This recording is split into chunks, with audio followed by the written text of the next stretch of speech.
les 5 chansons de...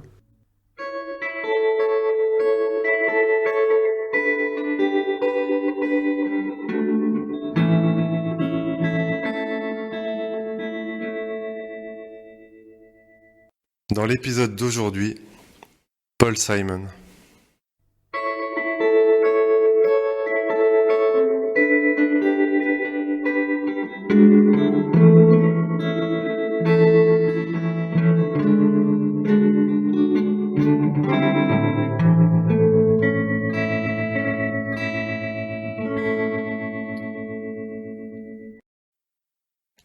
Bon, si tu veux, on peut y aller. Tu es prêt? Ouais. Alors, je mange un haricot. Tirli Bibi. Bonsoir Maxime. Bonsoir Daniel. Comment vas-tu? Bien. Bienvenue, chers auditeurs, auditrices, auditeurs. Auditrice. Déjà merdé. Voilà. Je me rendais compte d'ailleurs au dernier podcast à quel point j'ai un accent, je fais des erreurs de français, mais c'est pas grave. Bon, bonsoir, bienvenue à cette émission de Les 5 chansons de, avec moi Daniel et... Avec moi Maxime. Voilà. Et j'explique rapidement le principe. On parle d'un artiste. On parle de 5 chansons de cet artiste. Donc, une chanson, c'est le numéro 1 sur Spotify. Et chacun a choisi 2 morceaux. Exactement. Je dis 2-3 trucs tout de suite au début. On a plusieurs canaux de communication. On a notre website maintenant qui s'appelle les5chansons.wordpress.com. On a un compte Instagram, un compte Twitter, les deux avec le même nom. C'est les 5 chansons, chansons au pluriel avec 5 En chiffres. Ah, très bien aussi.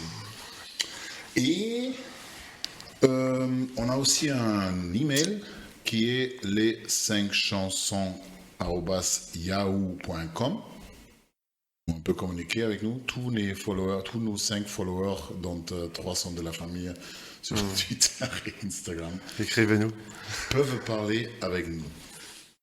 Une petite précision, après on va parler à deux, juste les chansons proposées ne sont pas forcément qu'on considère ces chansons, c'était un petit feedback que j'ai reçu des 2-3 gens qui ont écouté le podcast.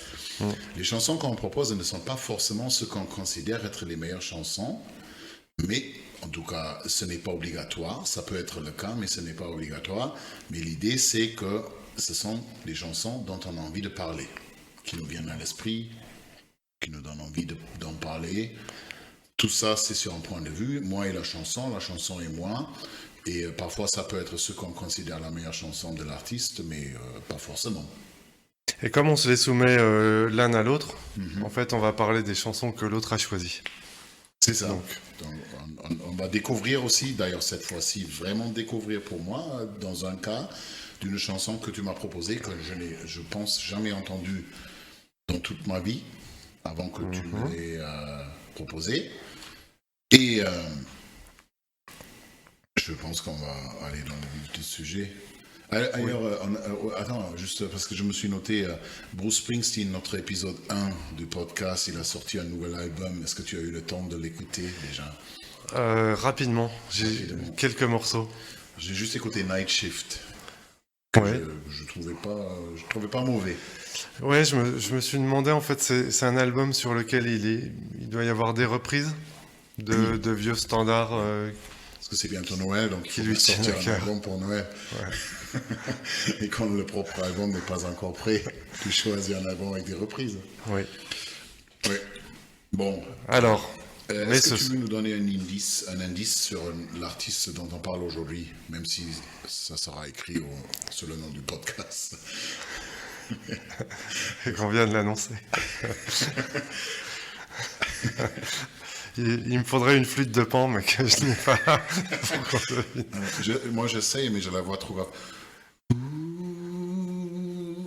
Mais imaginez ça encore beaucoup plus aigu. Donc, l'artiste d'aujourd'hui, C'est Paul Simon. Paul Simon, voilà.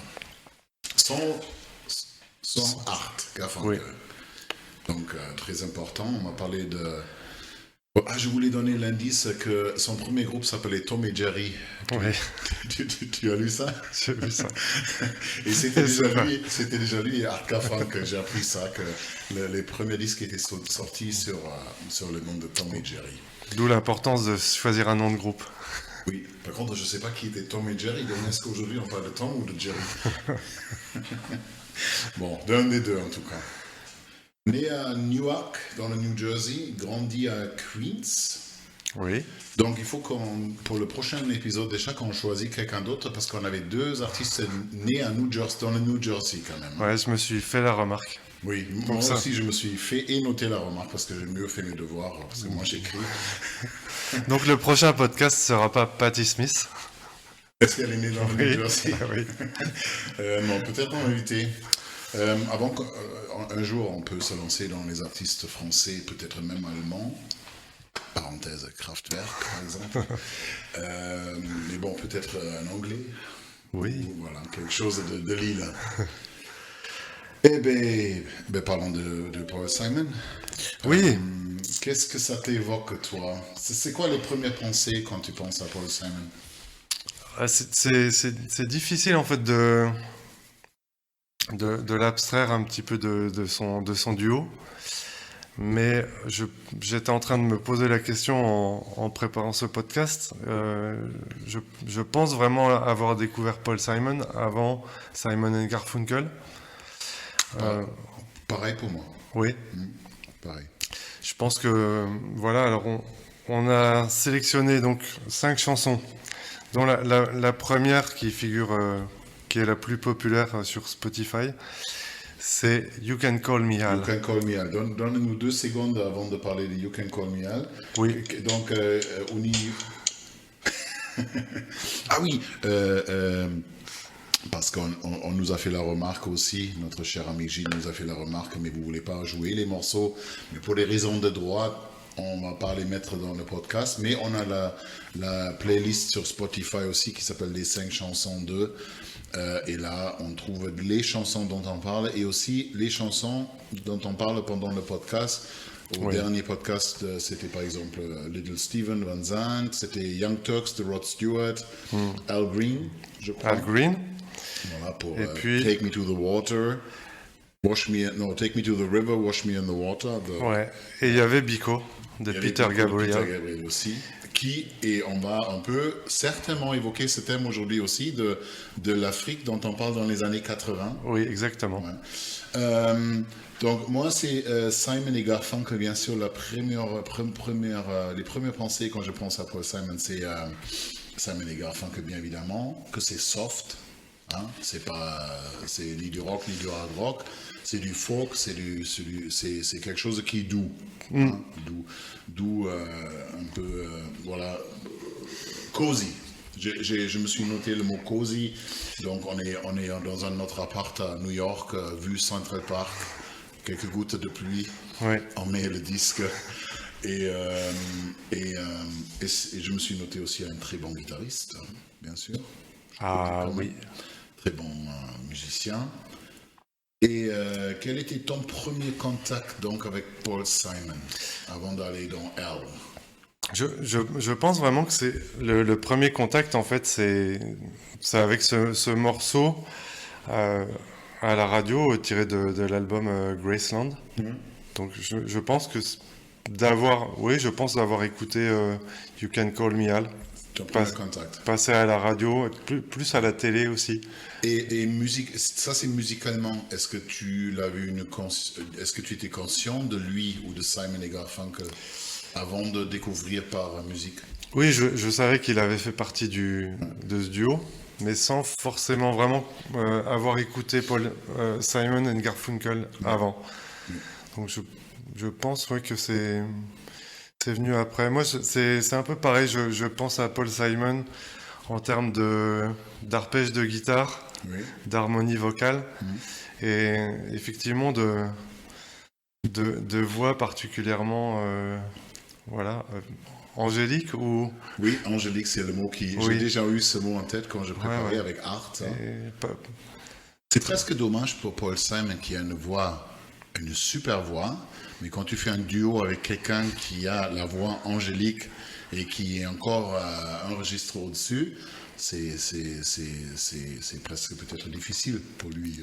Je crois que ça l'était à un certain moment aussi, d'être vu comme la deuxième voix, alors que s'il est tout seul, sa voix est sans compétition est superbe. Moi, c'était aussi un disque chez mon père. Il n'a jamais mis ce disque. Donc moi, Simon et Garfunkel, d'abord, était dans ses pochettes de 33 qu'il avait. Et je crois que c'était Bridge Over Troubled Water. Mais je sais pas, je peux même pas te dire pourquoi mon père avait ce disque. Parce qu'il n'a jamais mis. C'était toujours Stones et Pink Floyd, principalement. Et je pensais, quand j'étais petit, que ce sont des Allemands. Parce qu'ils s'appellent donc Simon et Garfunkel. Donc... ce sont des noms qui pourraient tout à fait être allemands. Donc pour moi, très longtemps dans ma tête, c'était un duo qui s'appelle Simon und Garfunkel. Et j'étais persuadé que c'était un duo allemand de chanteurs. Et après, j'ai appris que j'ai peut-être remarqué une chanson ou deux comme ça. Et j'ai dû regarder, tu vas me le confirmer, Maxime, s'il te plaît. Là, une chanson, moi, ça avait une réputation quand je ne les connaissais pas. Moi je me suis noté chanson Niang Niang, ça existe? Non, Niang Niang Niang. Oui. Donc c'est un peu du chamallow. Peut-être. C'est un peu de la guimauve. Voilà. Ouais, on parle de guimauve. Ouais, donc c'est péjoratif, mais c'était ce que j'avais en tête. Le mot allemand était Schnulz que je cherchais et la traduction était Niang Niang. Schnulz. Schnulz, oui. Schnulz, donc c'est un peu voilà. Mais c'est péjoratif, ça veut dire que les femmes au foyer écoutent ça pendant faire la lessive ou je sais pas quoi. On parle d'un cliché, bien sûr. Et si Simon & Garfunkel avait été allemand? Et pas grave. On n'en parlerait peut-être pas aujourd'hui s'ils étaient allemands. Et donc, oui, alors, je pense qu'on fera un autre podcast sur Simon & Garfunkel quand même. Certainement. Mais donc Paul Simon, pour moi, oui, ça a été une découverte au moment de You Can Call Me Al, parce que c'est sorti en 86. Ça me paraît en fait... donc j'avais 12 ans, ça me paraît un peu tôt pour m'être intéressé à Paul Simon, mais il faut dire que mon père avait la cassette de cet album, Graceland. Et donc on passait des trajets en voiture à écouter cette cassette. Et ouais, vraiment c'était une surprise en fait. C'est un peu le premier album de World Music. Chez nous, c'était malheureusement ma mère qui a choisi la musique et c'était vachement moins... En voiture? Oui, en voiture, c'était elle, le DJ, et c'est regrettable. Mais bon. Quand on va parler de You Can Call Me Out, on va parler certainement peut-être de la vidéo. Oui. Éventuellement. Et on va parler quand même d'un côté que je me suis noté aussi quand on parle de Paul Simon, c'est de l'humour. Et parce qu'il a un humour très sec. En anglais, on dit deadpan, c'est-à-dire il dit des choses parfois très rigolotes sans qu'il fasse des gestes ou un mimique qui correspond. Et je vais te dire une autre... Deadpan, en fait, ça vient de l'anglais? Deadpan, oui. Deadpan. Oui, en fait, ça caractérise ce genre de comique comme Buster Keaton. Oui, voilà, c'est sans un visage qui veut te dire que c'est de l'humour. Oui. Il raconte des choses, il faut l'écouter et retrouver l'humour. Par contre, moi, une des premières fois que j'ai vu Paul Simon, c'était déguisé en dende. Et oui, tu m'as bien compris. Dende, D-I-N-D-E, sans apostrophe. Parce que quand j'étais jeune, je regardais beaucoup MTV Europe, c'était fin des années 80. Et MTV Europe venait de Londres et ils ont fait dans la nuit, ils ont fait des émissions, des épisodes de Saturday Night Live, mais à la fois des années 80, mais aussi des années 70. Donc du coup, j'ai vu un épisode où Paul Simon va sur scène déguisé en dinde et il commence à chanter Still Crazy After All These Years. Sans aussi là, Ouais. le public commence à rire et lui, il dit pas un truc. Et après, il jette le microphone parce que c'était l'épisode de Thanksgiving. Donc du coup, il a chanté sa chanson d'amour déguisé en dinde. Ouais. Et après, la caméra le suit et il commence à râler. Il dit, mais ça fait partie du sketch. Il dit d'un coup, je vous ai dit, ça marche pas. Je peux pas chanter cette chanson déguisée en dinde. Il disait non, c'est super. Ils ont bien aimé la chanson. Et en fait, il y avait plusieurs épisodes parce que lui faisait partie un peu de ces gens de New York 70, 80. Et donc, il était dans plusieurs épisodes. Donc, je pense avoir entendu plusieurs chansons de lui. Donc, je sais, ça, j'ai vu. Mais aussi Slip Sliding Away. Aussi, c'est quoi le dernier? Slip Sliding Away, 50 Ways to Leave Your Lover. Et Still Crazy After All These Years. Et ça, il a chanté là aussi sur scène. Donc moi, c'était aussi un des premiers souvenirs sur Paul Simon. J'essaye d'avoir l'image. Ah ben, je vais certainement envoyer la vidéo dans nos canaux sociaux Oui. pour la regarder. Voilà. Non, donc, oui, on le voyait à la télé, donc ce clip de You Can Call Me Al. Oui. Et- Est-ce qu'on veut commencer à parler de You Can Call Me Al carrément? Oui, On va aller dans les chansons? oui, on peut parler de cette première chanson. De cette première chanson, si tu veux, oui. Sinon, en parlant des vidéos que je vais envoyer,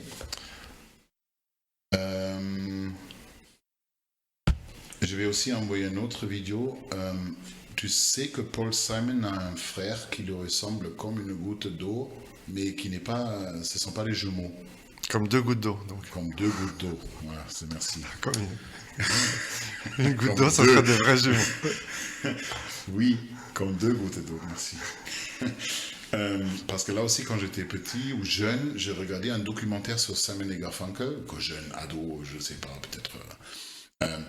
Et il y avait donc ce documentaire sur Simon et Garfunkel. Et à plusieurs moments dans le documentaire, je me dis, mais pourquoi là, il dit rien?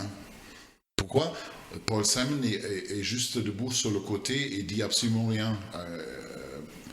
Parce que c'était pas lui. C'était son frère. D'accord. Et je me suis dit, là, en préparation d'aujourd'hui, est-ce que je l'ai relevé, ça? Et non, je fais bien la recherche. Et j'ai trouvé une vidéo, il joue à la guitare avec son frère, et tu as vraiment l'impression qu'il y a deux Paul Simon sur scène.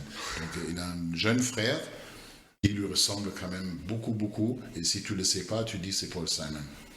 Et je me souvenais de ça aussi. C'était dans mes souvenirs, dans mes premiers contacts avec Paul Simon. Ouais. Et ouais. Moi, parmi mes contacts comme ça visuels aussi, j'avais, et je dois avoir toujours dans un grenier, une espèce d'affiche publicitaire en carton, mais de l'album Rhythm of the Saints, où on voit une photo floue et deux. C'est de quand? Ouais, c'est après Graceland. C'est après Graceland, Ouais. et c'est un album qu'il a enregistré cette fois-ci plus avec des musiciens d'Amazonie, et qu'on retrouve en fait sur la pochette. On retrouve des... ouais. Je connais pas du tout. Est-ce qu'il y a une chanson qui la sort? Mais toi, tu avais un poster, c'est ça? Ouais. Ouais. En Et fait, tu l'as eu dans ta chambre, ce poster? ouais, ou- en fait, un espèce de carton récupéré chez un disquaire. D'accord. Ah Mais oui. vraiment en grand format, une ok, reproduction ok. de la... Donc pour un certain temps, tu avais Paul Simon dans Ouais. ta chambre. Ouais, D'accord. exactement, cette photo. Ouais. Et ça t'a pas fait peur la nuit? Non. Tu t'as pas rêvé de... Une photo floue en fait d'Indiens d'Amazonie qui sont en train de courir. On distingue leurs habits pleins de plumes. Et est-ce que c'est un album à conseiller? Ouais, je l'ai pas spécialement réécouté. Je pense qu'à côté de Graceland, en fait, c'est... Faut quand même aussi, moi je dois le dire, que même si j'aime Paul Simon, même j'aime sa musique, et je connais des chansons et même des disques comme Graceland que j'ai aussi écouté, je n'ai pas je connais pas toute son œuvre. Donc la preuve était que la deuxième chanson que tu m'as proposée, dont on va parler plus tard, elle m'était inconnue. Et donc il y a plein de chansons de lui solo que je connais pas. Oui, oui. Ouais, c'était surtout Graceland, en fait, qui... Oui, ça qui a- c'est le ouais. disque, oui. Le disque que tout le monde connaît plus ou moins. Ouais. Hier soir, j'ai joué Boy in the Bubble à la maison. Et ma femme l'a reconnu. Elle n'est pas un grand fan de musique, mais elle a dit ah, je connais ça. Elle a reconnu Paul Simon. Donc Graceland, c'est quand même un album universel qui est reconnu par tout le monde. Et je pense, en fait, oui, c'est l'album de notre génération. Aussi. Je pense que si on était né dans les années 60, on aurait peut-être pu s'intéresser à sa carrière solo avant, Oui. avec ces disques du début des années 70. Quelque chose que j'ai appris aussi, là, les derniers jours, en écoutant un peu, c'est qu'il y a aussi parce qu'on a dit, on ne parle pas de Simon et Garfunkel, alors que moi, j'avais une grande phase de Simon et Garfunkel dans ma vie, quand même, après l'avoir découvert Paul Simon. Mais il y a quand même une zone grise au niveau des chansons, parce qu'il y a des chansons qu'il a... De toute façon, c'est lui l'auteur principal des chansons Simon et Garfunkel, c'est lui qui a écrit. Donc, il y a des chansons qu'il a fait solo et avec Garfunkel aussi. Ce que je ne savais pas, par exemple, c'est que les chansons que tu connais de Lauréat, aussi un de mes films vraiment... c'est dans les top 10 de mes films préférés, hein, les Lauréats. Et il y a plusieurs des chansons, je crois Sound of Silence, et une chanson que j'aime beaucoup qui s'appelle April, Come She Will, que j'adore, qui pour moi était toujours une chanson Simon et Garfunkel, mais parce qu'ils ont eu plusieurs séparations, parce qu'ils s'entendent pas très bien, il paraît. Hein. Donc ils ont toujours besoin de pause. Et du coup, il avait déjà enregistré dans un projet solo 1965. C'est plusieurs chansons de Lauréat. Ouais, c'est ce que j'ai noté. Ouais. Que sa carrière solo, en fait, commence en 65, alors que voilà, ils ont déjà publié leur premier album. Avant le gros succès de Lauréat.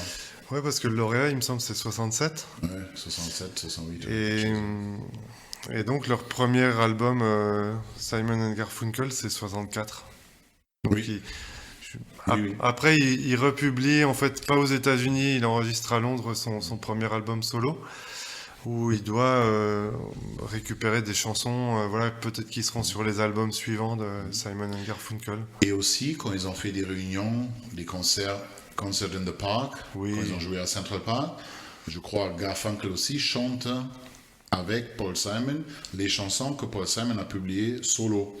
Donc c'est ce que je veux dire avec zone grise aussi. On ne peut pas tout à fait séparer Simon et Garfunkel de Paul Simon, parce que c'est lui qui a tout écrit, et parfois il existe plusieurs versions de plusieurs chansons, à la fois lui solo et une autre reprise. Le coup que tu m'as fait avec ta chanson là, tu aimes bien me donner des versions alternatives. On m'a parlé si c'était exprès ou si tu t'es trompé. Mais voilà, après Simon et Garfunkel. Paul Simon ne peut pas être tout à fait séparé de Simon et Garfunkel non plus. Hein. Oui. C'est quoi son point fort, Paul Simon? Pour moi, c'est vraiment sa qualité d'écriture. Ouais, comme j'ai dit ça. Oui, et cette capacité à créer des mélodies à la guitare. Ouais, vraiment pas évidente. Moi, j'écris mélodie, voix, même s'il était en comparaison avec la voix angélique. Hein. Et guitare et songwriting, j'ai marqué. Si on veut lui reprocher quelque chose, c'est très soft. Donc, principalement, c'est parfois peut-être un peu de peps, mais les chansons dont on va parler, ils vont avoir du peps aussi entre. Ouais, je sais pas. Ouais. Moi, je dirais que c'est quelqu'un de rusé, mais en fait, c'est une espèce d'impression qui peut se dégager de ce qu'on entend en fait sur certains de ses albums, mais après, est-ce que la volonté d'aller défricher d'autres horizons ou d'aller voir d'autres genres musicaux à un moment donné fait partie de Oui, c'est un débat assez actuel aussi. Hein, Ouais. on en a parlé, l'appropriation culturelle. Est-ce que c'est de l'appropriation? Après, l'autre question, c'est est-ce que la culture peut évoluer si on met des murs aux cultures? C'est le contre-argument. Hein. Mais ouais, donc peut-être usé ou avisé en matière de choix. Mais non, moi c'est vraiment une espèce d'orfèvre quand même au niveau à la fois de la guitare et puis des mots en fait en allant écouter vraiment dans ses albums solo des chansons, je me suis aperçu qu'il y avait une qualité d'écriture, une capacité à raconter des situations avec des détails.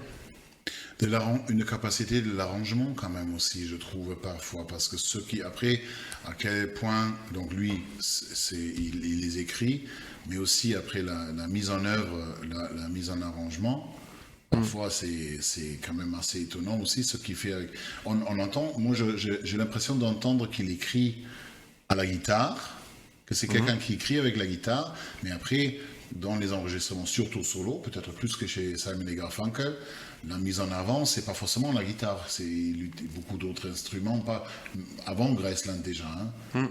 C'est un morceau dont on a parlé, qui est beaucoup parlé de la batterie aussi, d'un certain rythme, et donc ça c'est aussi une qualité d'arrangement de la chanson, je trouve. Ouais, je l'ai choisi pour ça. Parce que donc je t'ai fait le choix.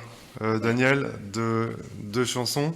Oui. Donc la première c'était 50 Ways to Leave Your Lover, qui est sur l'album Still Crazy After All These Years. Et puis je t'ai choisi aussi un autre morceau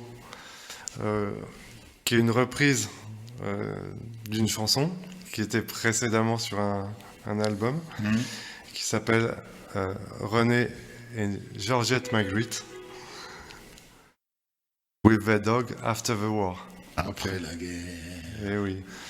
Et moi, je t'ai choisi du coup deux chansons, dont la première a été Slip Sliding Away. Ça devrait être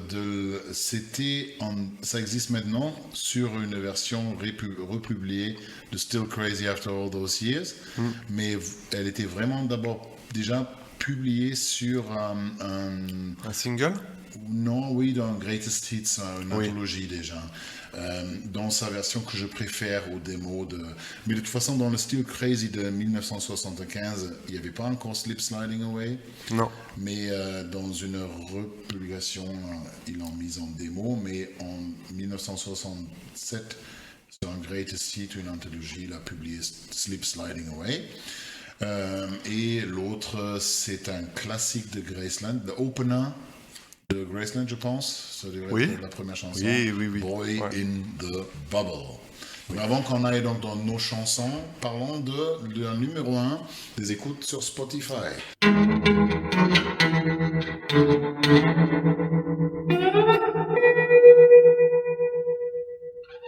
C'est You Can Call Me Al. Or You Can Call Me Betty. And Betty, You Can Call Me Paul Simon. J'ai appris une anecdote par rapport à cette chanson parce que Moi, peut-être aussi, peut-être qu'on a fait mais vas-y. Et oui, en fait, je me suis demandé ce que voulait dire cette chanson, à qui faisait référence en disant You Can Call Me Al, et je me disais, est-ce que c'est Al Capone? Et en fait, j'ai dû penser ça longtemps, en fait, quand j'étais plus jeune, et en fait, pas du tout. Donc, tu sais de quoi parce que Alain, c'est exactement ce que je voulais dire aussi. C'est un poète. On est d'accord. On a parlé de Springsteen la dernière fois, on a dit c'est un poète. Paul Simon aussi c'est un poète, mais c'est un autre genre de poète, parce que beaucoup plus dans les collages, dans le cryptique. Hein, c'est alors que quand on a parlé de Springsteen, on a parlé des allégories, des métaphores, la voiture qui est la vie et tout ce genre de choses, ou la fête foraine, là, Tunnel of Love, donc cette Une poésie du quotidien chez Springsteen. Exactement. Alors que Paul Simon, tu écoutes même Graceland, c'est pas parce qu'il a enregistré principalement d'ailleurs la musique que j'ai appris en Afrique du Sud. Et après, il a en fait eu des tracks et il a après mis les chants dessus. C'est pas non plus que tout est d'un thème africain sur Graceland. Hein. Et aussi, là, c'est la première chose que je pensais. Donc, on parle de ce début de You Can Call Me Al avec ce joli rythme, upbeat, joyeux, bonne humeur. Et il chante un homme marche dans la rue et il se pose la question pourquoi au milieu je suis mou. Oui. Donc là, on doit beaucoup plus réfléchir. Why am I soft in the middle now? Hein? Et donc, ça laisse beaucoup plus de voix à l'interprétation, ce qu'il écrit. Hein. Oui, tu parlais de collage, c'est vraiment ça. Et c'est quelque chose que je découvre grâce à ce podcast, en fait. Oui. Cette écriture sous forme d'images comme ça juxtaposées et de sens vraiment élusifs. Alors que c'était pas forcément le cas en fait dans Simon and Garfunkel. Peut-être c'était un peu plus clair, peut-être un peu plus. Ouais. Je crois peut-être ça vient avec le temps que tu as besoin d'être beaucoup plus farfelu. J'ai mis d'ailleurs le mot farfelu par rapport aux paroles de ce texte-là, You Can Call Me Al. Donc, il a enregistré en Afrique du Sud. Apparemment, à l'époque, il était fan de la musique qui s'appelle la Mbakanga Music. Oui. J'ai trouvé ce mot j'ai dans mes recherches. Et du coup, il est allé en Afrique du Sud. Il a enregistré principalement de la musique. Ouais. Aussi avec des chorales de la Oui. ce Diamonds on the Sole of Her Shoes. Avec plusieurs groupes en fait. Il y a le groupe Lady Smith Black Mambazo. Et puis. Tu m'impressionnes. Ouais. Et puis en fait aussi, de la musique plus de percussion, fait avec des bottes en caoutchouc et qu'on appelle gumboot. Ok. Ouais. Okay. Et donc c'est un style de musique en fait qui repose que sur des pas de danse et justement des claquements de mains comme ça percussifs avec des bottes en caoutchouc. Ok. Mais en fait, il a passé 15 jours en Afrique du Sud, au final. Donc, il a principalement fait de la musique. Oui. Et en revenant, il a travaillé le truc, il a travaillé les paroles. Oui. Qui, certaines, il reprend le thème africain, d'autres qui ne reprennent pas du tout le thème africain. Donc, tu prends Graceland, qui parle quand même si on peut dire que Graceland, c'est l'arrivée de l'Afrique aux États-Unis parce que c'était Elvis qui a pris la musique des Noirs et montré à un public blanc. Et donc, du coup, c'est à Graceland qu'on retrouve cette trace. Mais moi, j'ai lu une autre anecdote, même si on ne parle pas de You Can Call Me Al, mais de Graceland, le titre, qu'apparemment, il a écrit Driving Through the Wasteland dans ses premiers essais, parce que Wasteland, c'est un peu les endroits désertés. Et après, c'est devenu Driving Through Graceland. Du coup, Wasteland est devenu Graceland. Et c'est une anecdote que n'était pas forcément compris. Ouais, je ne savais pas. Et j'ai une question musicale pour You Can Call Me Al. Est-ce que tu penses sur la version qu'on écoute, est-ce que c'est vraiment une guitare au début ou est-ce que c'est un synthesizer qui fait le riff? Parce que sur scène, j'ai regardé un live.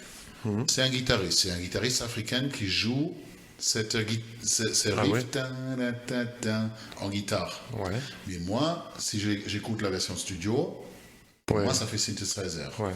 J'ai l'impression que c'est un clavier qui imite des cuivres. Oui, exactement. Et il y a aussi des cuivres. Oui. C'est superposé, oui. comment on va dire. Mais ma première pensée, quand j'écoute la version studio, ne serait pas guitare. Tiens. Ouais. Et alors que j'ai vu les lives, et là c'est un guitariste africain qui joue. Donc peut-être le guitariste africain l'avait joué, mais il l'a refait avec un synthesizer ou je sais pas. Bon, en tout cas, ça me donne pas l'impression d'être une guitare. Oui. Qu'est-ce que tu en penses toi, de cette chanson alors? Il faut quand même dire, c'est toujours pareil. On parle là de numéro 1 de Spotify. Oui. C'est un hit. C'est la chanson la plus connue peut-être. Mais je l'aime toujours. Ça m'a fait plaisir de la réécouter. Ça fait longtemps que je ne l'ai pas écoutée, à part de quelques fois où dans la voiture je mettais Graceland. Mais elle me fait toujours plaisir cette chanson. Et on ne peut pas dire ça sur toutes les chansons que j'ai entendues dans les années 80. Bon, ça dépend un peu de la qualité des chansons, mais je ne sais pas, si Phil Collins arrive sur la radio, mon doigt est vif pour changer la station. Certaines, en tout cas Phil Collins solo, et plus tard. Le Phil Collins des années 90 me le fait vite arrêter. Et toi? Moi, ça sera pas ma préférée du tout. J'ai vraiment plus une préférence pour Boy in the Bubble. Oui, moi aussi. Et je pense que c'est un morceau que j'avais tendance peut-être à éviter. Alors quand on l'écoute en cassette, c'est difficile d'éviter un morceau. Mais c'était vraiment pas le morceau préféré de. Ouais. Est-ce que ça a changé ou c'est toujours pareil? Je pense que sa dimension de morceaux tirés de l'album ou de hits faisait que déjà à l'époque j'avais un peu de mal avec peut-être des musiques aussi enjouées. Et par contre on retrouve des rythmiques à la guitare vraiment africaines qui sont des petites cocottes, c'est-à-dire qu'on Des petites cocottes. Ouais, des cocottes. Donc je m'apprends toujours des choses. C'est quoi une petite cocotte? La cocotte, en fait, c'est un terme officiel musical. Ouais, c'est une façon de jouer une rythmique à la main droite. Et ouais, donc ce contact avec la guitare africaine, c'est assez magique, oui. La basse aussi. Quand même. Oui. C'est une fretless, donc sans case. Hein? On dit tu connais le mot fretless pour en français? Oui, on dit fretless. On dit fretless, d'accord. Bakiti Kumalo, le bassiste. J'ai fait la recherche quand même pour rendre un peu l'honneur aussi à ces musiciens. Bakiti Kumalo. Qui joue cette basse, et maintenant c'est parce que tu m'as dit tu as une anecdote là-dessus. Moi j'ai une anecdote qui se confirme, que j'ai jamais remarqué quand j'écoutais le morceau. La basse, il y a un solo de la basse à la fin du morceau. Ouais. En fait, la première partie est jouée et la deuxième partie c'est la même partie à l'envers. Donc il laisse monter le basse. Et en fait, c'est le même morceau qui monte, et la descente de cette basse, c'est le même que la montée à l'envers. D'accord. Et je peux te dire un truc, dès que tu le sais, tu l'entends. Si tu le sais pas, tu l'entends pas, mais dès que tu le sais, tu vas voir la prochaine fois que tu l'écoutes. Écoutez notre Spotify playlist. Quand tu l'écoutes, maintenant tu le remarques tout de suite que il y a un morceau à l'envers en fait. D'accord. C'est pas Led Zeppelin, c'est pas des messages, diaboliques, c'est juste la basse à l'envers, quoi. Ouais, je pense que c'est un de mes moments préférés dans cette chanson, ce break de basse. Petite pause. Et puis la flûte aussi. C'est vrai. Si on devait parler c'est pas enregistré en Afrique non plus, si j'ai bien lu mes petites notes. Oui, mais c'est quand même musicalement très joli. Bon, peut-être c'est pas ta préférée.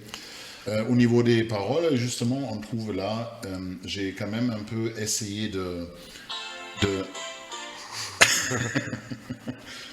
Tu as envie de mettre la basse maintenant. En fait, c'est la chanson parle principalement de la crise de milieu de vie. Et c'est ça. Why am I soft in the middle now? Oui, c'est middle life. I'm looking for a photo. I need a photo opportunity. J'ai besoin d'une opportunité, d'une photo. C'est-à-dire quelque chose d'intéressant. Je fais quelque chose qui vaut être prise en photo. Donc il s'ennuie, il a besoin d'un peu d'excitation, hein, parce qu'il est soft in the middle, il est mou au milieu, et le middle c'est sa vie. Ouais. Donc ça peut être compris même dans un autre sens. Et d'un coup, il a besoin de l'excitation, quand il trouve un bodyguard, hein, il se fait appeler Al, il appelle quelqu'un Betty. Oui. You can call me Betty, and Betty, when you call me, I can call you Betty. And Betty, when you call me. You can call me. Hein. Ouais. Donc, donc je l'ai écouté, je dis bon, c'est pas l'Afrique, c'est peut-être ça. C'est New York. C'est New York, Ouais. voilà. Oui.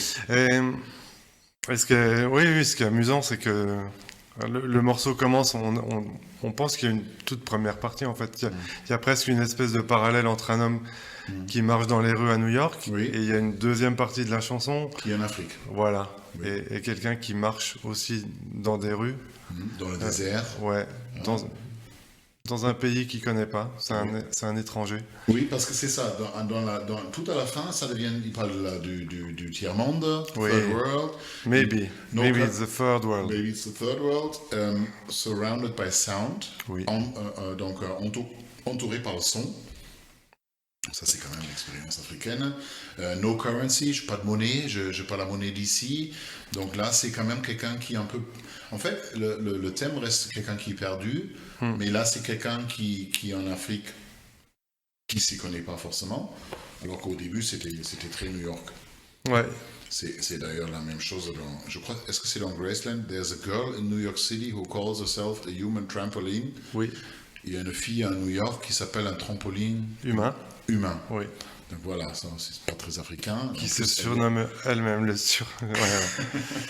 qui se donne le surnom Human Trampoline, oui. Donc, Alors est-ce qu'il y a un personnage dans cette chanson de You Can Call Me Al, ou alors est-ce que c'est la même personne qui se retrouve dans deux situations différentes, peut-être à New York, peut-être en Afrique, ou alors possible. Qui va déplacer... Après, je n'ai pas toujours l'impression qu'il se casse beaucoup la tête là-dessus.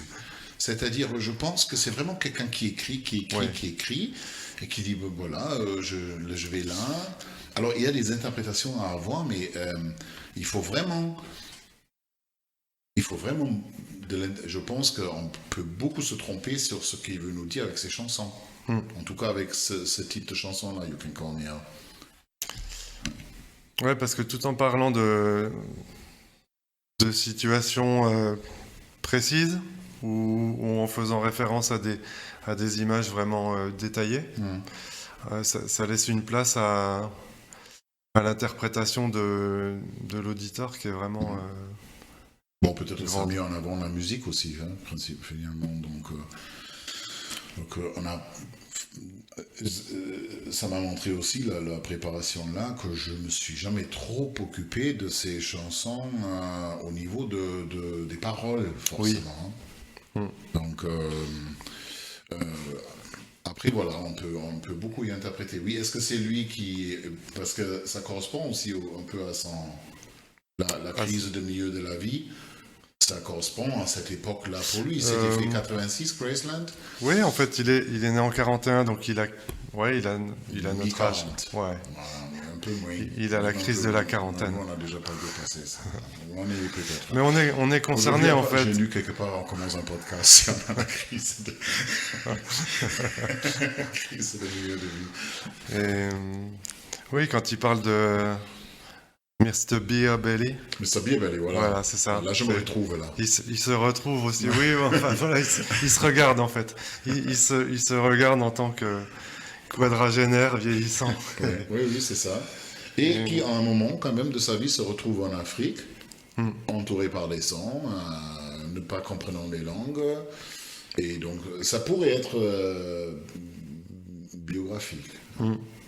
Et voilà. Ouais, peut-être c'est des notes qui ramènent d'Afrique du Sud. Et... Est-ce que la vidéo passait ici en France? Ah oui. Oui, on avait une émission qui s'appelait Top 50.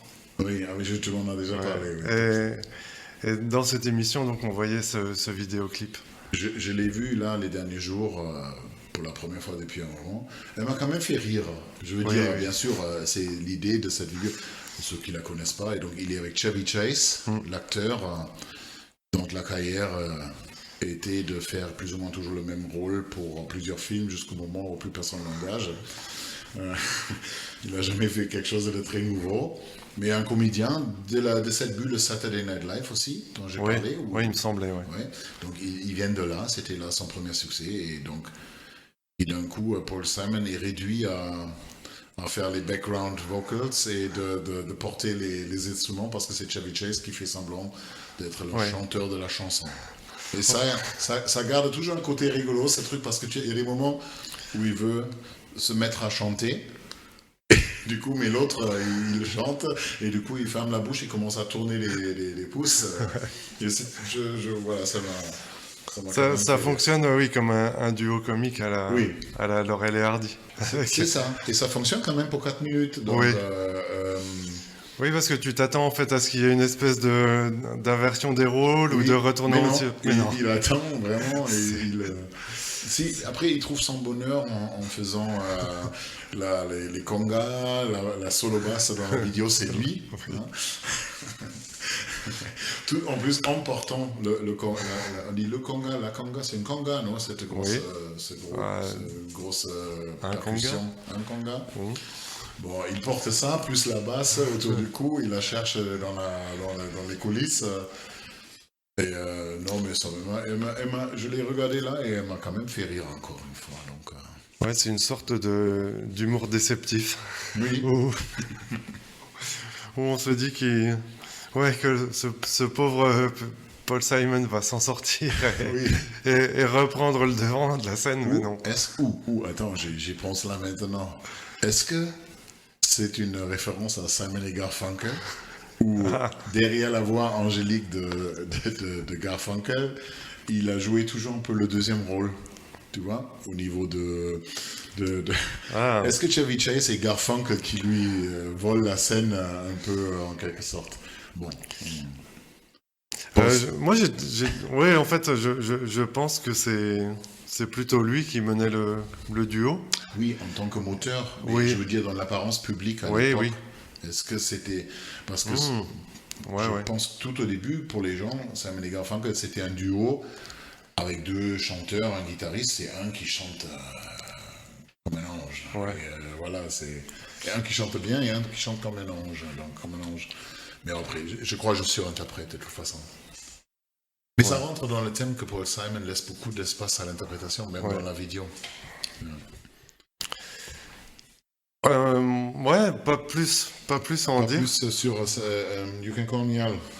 Mais si tu veux, You Can Call Me Al. Si, en fait, l'anecdote, c'est en cherchant, parce que j'ai trouvé, c'est que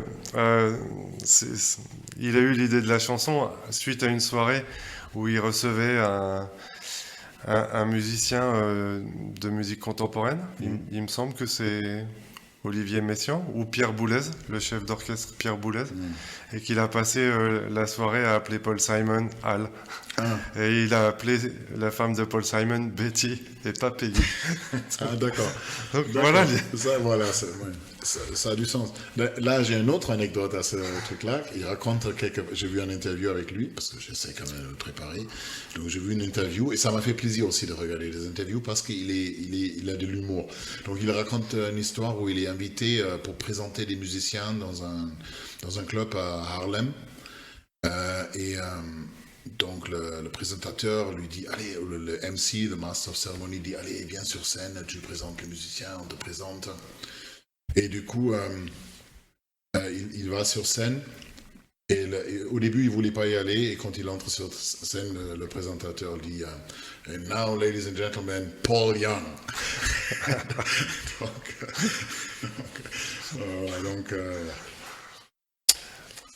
Oui, bon, voilà, ça c'est une anecdote.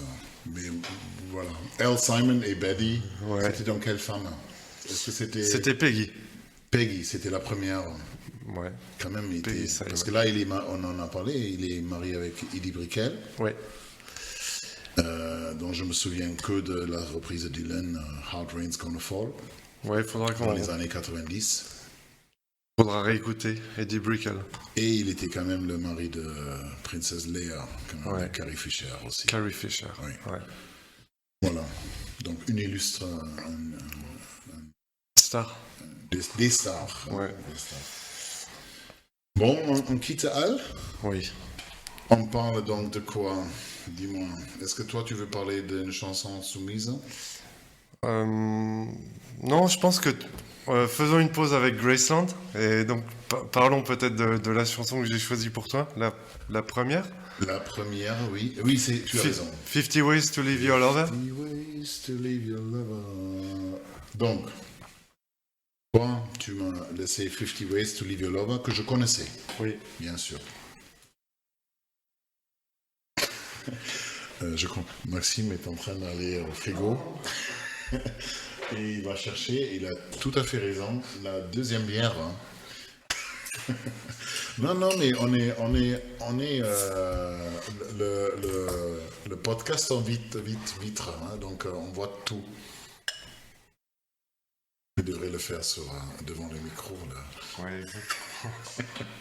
Je coupe rien, Maxime. Hein. Non. Là, Attention, il y a la mousse qui monte. Et on parle à la fois de l'attention du podcast pour la prochaine chanson. Nous sommes en direct dans la cuisine. Donc, on boit vite une petite gouttelette de bière allemande. Et une Weizen, donc une blanche. Prost.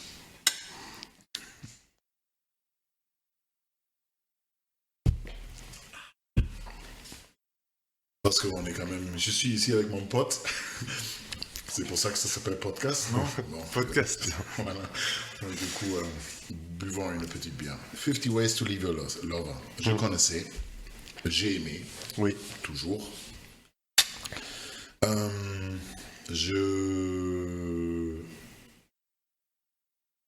J'ai donc eu plutôt l'occasion de m'occuper un peu plus aussi de ce que j'entends au niveau des paroles. Déjà, cette chanson superbement portée par une batterie qui est quelque part entre le militaire et le jazz. Tu vois, c'est que y a un rythme qui fait cool club jazz, mais aussi avec cette façon de faire tomber des baguettes qui fait presque Marines militaire américain. Et bien sûr, moi je me suis mis une triste thématique proposée avec beaucoup de l'humour. C'est une chanson quand même en quelque sorte humoristique, même si ça porte sur quelque chose de rigolo, une séparation. Ouais. Et 50 Ways to Leave Your Lover. 50 façons de quitter ton amant. Mais d'abord, voilà ce que j'aime bien. Déjà, il y a un contraste musical entre couplet et refrain. Ah oui. Donc, ça part de jazz cool à funky, hein, quand c'est la chanson, portée par des background singers, des chanteuses. Et déjà, ce contraste musical, c'est rigolo. Ça fait plaisir d'avoir ça. Donc, et après, le thème, si moi, tu me dis ce que tu en dis, mais c'est donc une femme qui dit à son amant, à son compagnon, allez, c'est pas si grave, quitte-moi. Il y a 50 façons de me quitter, parce que elle dit... Elle dit quitte-moi. Elle dit c'est pas si grave. Donc à mon avis, ici c'est la femme qui parle. Je le comprends comme ça. Hein. C'est la femme qui parle, qui dit allez, c'est pas si grave, c'est déjà arrivé 1000 fois. Je vois quand ton visage est triste, je vois qu'il y a de la souffrance. Mais il doit y avoir 50 façons de partir. Et après, ça part dans les jeux de mots avec hop on the bus, Gus, get a new, leave the key, Lee. Donc, et là, ça devient humoristique. Ouais. Mais moi, je pense quand même, c'est le point de vue de cette chanson, c'est une femme qui dit allez, tu peux me quitter. Ne souffre pas, tu peux me quitter. Il y a 50 façons de quitter. Et Ah ouais, enfin, alors j'ai pas du tout la même histoire en fait. Je Ouais. me raconte pas du tout la même histoire par rapport à cette chanson. je t'écoute pour l'histoire que ça t'évoque. Ouais, déjà en fait. D'ailleurs, warning, hein, on peut tous 100% se tromper dans l'interprétation. Hein. Je veux dire, ce que je dis, ça peut être n'importe quoi. Désolé pour. Je pense qu'il laisse une sacrée part d'ambiguïté en fait si on a deux histoires différentes. Ouais, bah, vas-y. Déjà, oui, je trouve que le titre de la chanson, c'est déjà une prouesse en soi, en fait, d'appeler une chanson 50 Ways to Leave Your Lover, en fait, d'écrire une... Et tu t'attends peut-être à une liste, en fait. Ouais. Mais il est un peu feignant, parce que c'est pas 50 quand même. Hein. Là, il les énumère 7, pas. 8, hein, mais... En fait, il en donne aucune, d'ailleurs. Donc, en tant que manuel pour quitter... Si, hop on the bus, dans le bus. Ah oui, pas, d'accord, ok. Je dirais. Et en fait, non, moi je vois l'histoire comme ça. En fait, il discute avec une de ses amies à qui il se confie. Et en fait, sa relation avec une autre femme, en fait, sur le déclin. Et c'est l'ami qui conseille. Et qui lui dit qu'il y a 50 façons de quitter ton amant. Hop on the bus, va dans le bus. Ouais, Laisse les clés. Ouais. Mais en fait, je vois pas de rapport entre les couplets et le refrain. Si, je vois le rapport, mais apparemment, je n'ai pas les paroles devant moi. Après, tu as raison, ça pourrait être un copain aussi qui est peut-être avec quelqu'un qui est en souffrance de couple. Il dit, Maria, allez. Je crois que c'est... Enfin, oui, moi je l'ai interprété comme une amie, en fait, qui le réconforte, avec qui il discute. Parce que, en fait, la chanson commence par The problem is all inside your head, she said to me. She said to me. Oui. Et en fait... C'est de là où je tire l'idée que c'est carrément elle qui dit, allez, je vois que tu n'es pas bien. Attends. D'accord, donc ce serait je le qu'une vois comme personne, d'accord. Ah oui, il faut que je la réécoute alors, pour avoir ta version. Oui, et aussi quand même dans le background, c'est que dans le background de refrain, c'est des filles en plus qui chantent. Hein. Ouais. Donc, bon, ça c'est peut-être pas, c'est habituel hein, pour les mecs qui chantent d'être avec des filles en background, mais ça m'a renforcé cette idée qu'il y a 3 femmes ou plusieurs, je crois qu'il y a 3 chanteuses qui chantent Hop on the bus, Gus. Get a new plan, Stan. Don't need to be coy, Roy. J'ai dû revoir coy. Coy, c'est faussement modeste. Don't be coy. Don't be coy, Roy. Don't be coy, Roy. Bon, mais je me suis mis aussi tragicomique. Ouais. Pour moi, c'est une façon rigolote, parce que quand même, les rimes du refrain, c'est rigolo. Oui. Hop on the bus, Gus, ça peut pas être pris au... Mais je pense que quand même, donc je vois que tu n'es pas bien et tout ça, donc il y a un mélange entre humour et tragique. Hein, donc, c'est pour ça que... Mais c'est une chanson qui fait plaisir, non? Je veux dire, juste de l'écouter avec ces deux côtés musicaux. Moi, en fait, pendant longtemps, j'ai vraiment trouvé le thème de la chanson original. Et puis, je trouve que, comme toi, hein, ça repose sur cette introduction à la batterie, qui est juste le meilleur beat de batterie qu'on puisse jouer. Et après, j'avais vraiment du mal, en fait, entre ces transitions, entre les couplets que je trouvais vraiment très, très mélodieux, que j'adorais, parce que, avec cette tonalité un petit peu mélancolique, en fait. Oui. Et puis, cette espèce de cassure des... C'est peut-être un peu l'optimisme forcé ouais. aussi. Ben voilà, c'est pas grave, il y a pire dans la vie. Ouais. Et en la réécoutant là, je me suis vraiment dit en fait que ça pourrait être une chanson de Gigi Kell en fait pour ses refrains, avec des espèces de sons de guitare, des années 70, vraiment très très laid back.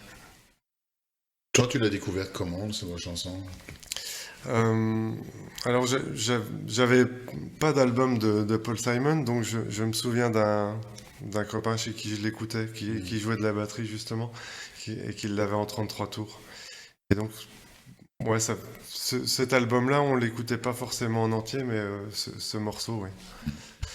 Et, et donc, toi, tu le connaissais? Oui, sans pouvoir te préciser d'où. Moi, je pense qu'à un moment, il y a 15 ans aussi, je suis allé à la médiathèque et j'ai pris quelques disques que j'ai après mis sur mon ordi. Et Graceland en faisait partie. Je n'étais jamais propriétaire de disque Graceland. J'avais un disque précieux de Simon et Garfunkel, une anthologie, une espèce de CD blanc avec beaucoup de genre 16, 17 chansons. Mais je n'ai jusqu'à aujourd'hui aucun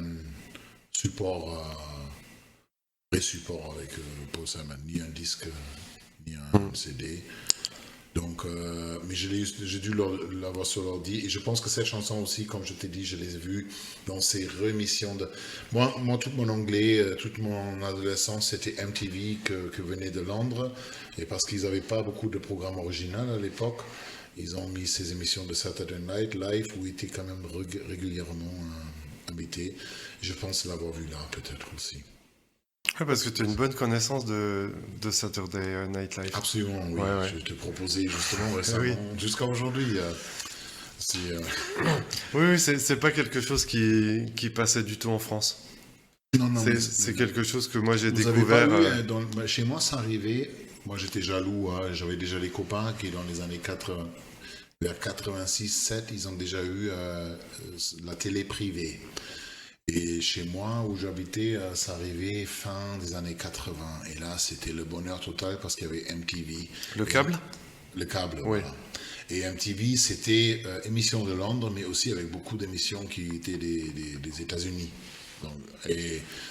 Mais aussi des trucs Saturday Night, parce que ça, c'est pas du tout MTV, Saturday Night Live, c'est une chaîne, c'est NBC, je crois, aux États-Unis. Mais ils ont mis ça les soirs, parfois plusieurs épisodes, et il y avait Eddie Murphy, il y avait Bill Murray, et tout ça, ça tournait en boucle, là. Donc, j'ai vraiment j'avais un attachement profond à Saturday Night Live que j'ai beaucoup regardé. Aujourd'hui, je le regarde plus, ça existe toujours d'ailleurs. Hein. Ouais. Ben oui. Sauf le sketch dont on a parlé avec Fred Armisen. Oui. Donc, si jamais vous voulez regarder son stand-up pour les batteurs sur Netflix, hein, oui. Qui a fait un sketch d'un groupe punk qui joue au mariage de la fille et qui se réunit pour jouer. Je vais pas spoiler le résultat. Oui, mais une belle petite chanson. Oui. Qui vous plaît beaucoup.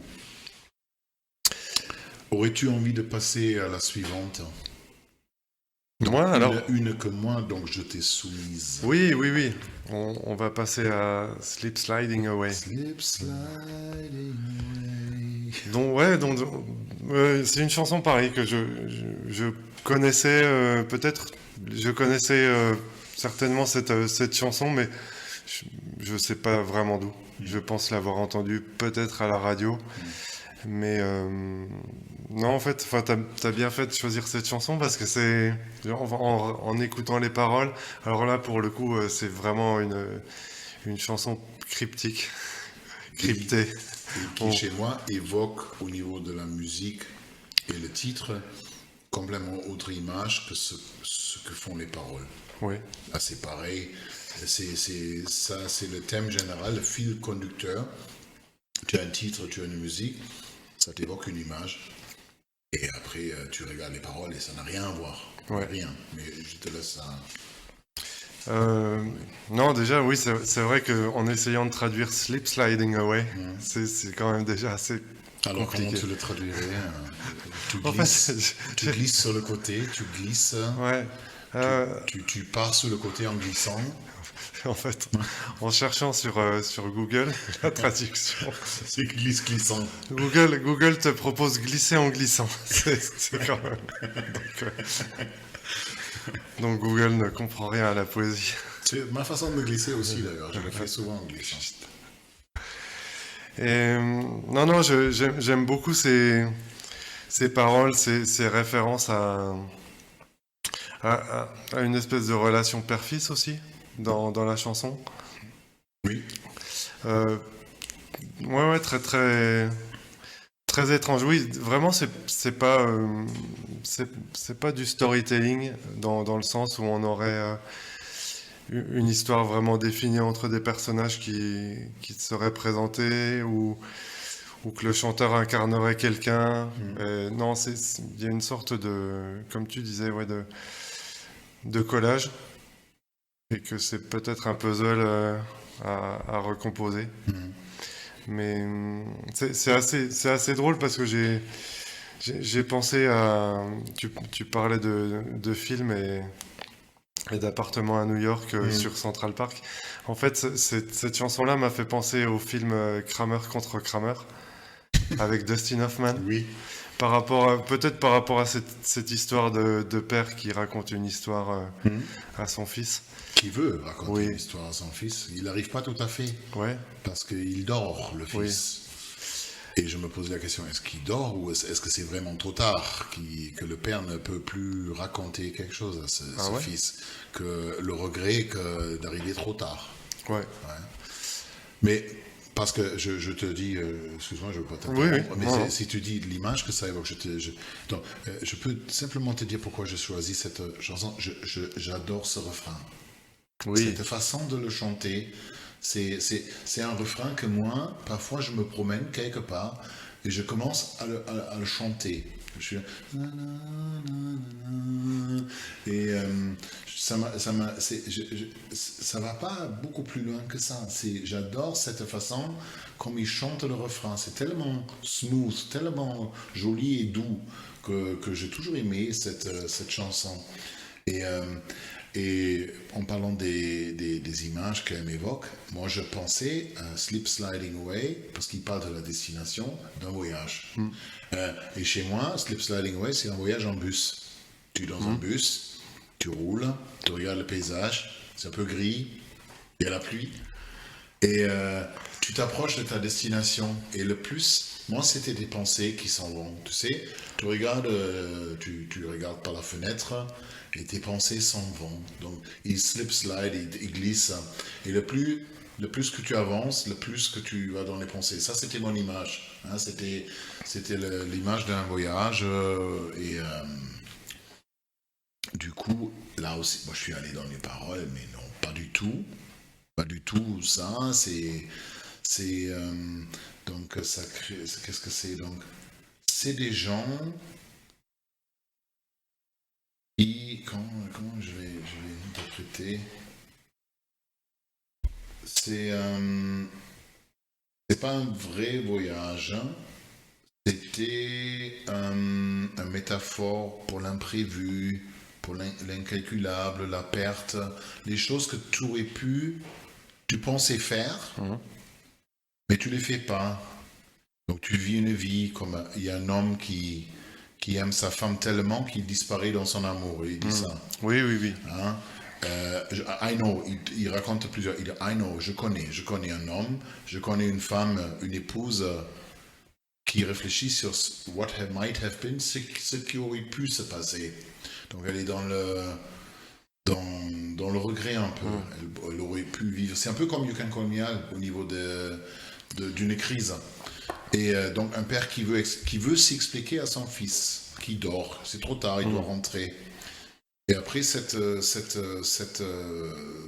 allusion à Dieu aussi, parce que tout à la fin il parle de Dieu, et qui dit voilà, mais donc on a l'impression qu'il y a des trucs qui ne sont pas entre nos mains, mais quand même aussi le message, si tu veux les choses, il faut les prendre en main, parce que tu ne peux pas penser que juste en roulant, tu arrives où tu veux arriver. Il faut que tu aies un peu plus. Et donc, A, il y a des trucs que tu ne peux pas calculer.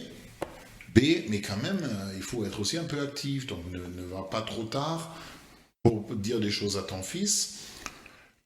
Et la femme qui dit qu'est-ce qu'aurait pu m'arriver, ben non, n'y réfléchis pas, fais quelque chose. Hein. Donc, c'est un peu ça. Donc, en gros, c'est un voyage métaphorique de la vie, un peu. Hein, non. Excuse-moi, j'ai beaucoup parlé, mais... Non, oui, il y a une espèce... Enfin, dans ce dans ce refrain, et en fait, il y a juste ces mots-là, en fait, que on dérive doucement, et avec une espèce de phrase comme une morale, un peu fataliste. Oui, Plus, fataliste, c'est un mot que oui. j'ai eu en tête, oui. Plus la situation est proche, plus on s'en éloigne, plus on s'en écarte. Ouais. Et ouais, voilà. Oui, je l'interprète comme ça. Il y a des choses qui nous échappent, qu'il faut accepter, mais pas tout non plus. En fait, ça bascule un peu entre les deux. Oui, il y a des choses que tu peux pas manipuler, mais aussi tu peux. Certains tu peux. Tu n'as pas à être à la maison à regretter que ce que tu n'as pas fait, ben fais-le. C'est un peu. Oui. Donc slip sliding, tu glisses, les choses te glissent sous les mains, peut-être, aussi dans le sens que voilà, Ouais. il y a un certain C'est nombre de choses qu'on ne peut pas attraper. Ouais, je le vois vraiment comme oui, quelque chose qui est une image oui, redondante en fait. Parce que to slip, c'est déjà glissé. To slide aussi. Oui. Et slip sliding, Oui. c'est vraiment glisser sur du glissant. Peut-être slip, c'est un côté sliding, tu peux aussi faire du sliding volontaire, c'est peut-être slip sliding, c'est peut-être un peu involontaire, tu vois ce que je veux dire? Du slip slide, c'est-à-dire que ça t'arrive un peu comme un accident aussi. Oui, mais voilà, donc aussi une chanson qui nous laisse avoir des idées sans pouvoir les confirmer. Musicalement, je la trouve intéressante parce que donc parce qu'au début je dis voilà aussi une capacité de l'arrangement parce que j'ai entendu le démo de 1975 qui est fait avec la guitare et ça fait presque folk, ça fait et alors que là l'arrangement il est beaucoup plus fin, il est... Ouais, je crois il y a un piano électrique, un Fender Rhodes. Oui, je pense. Ouais, ça, oui.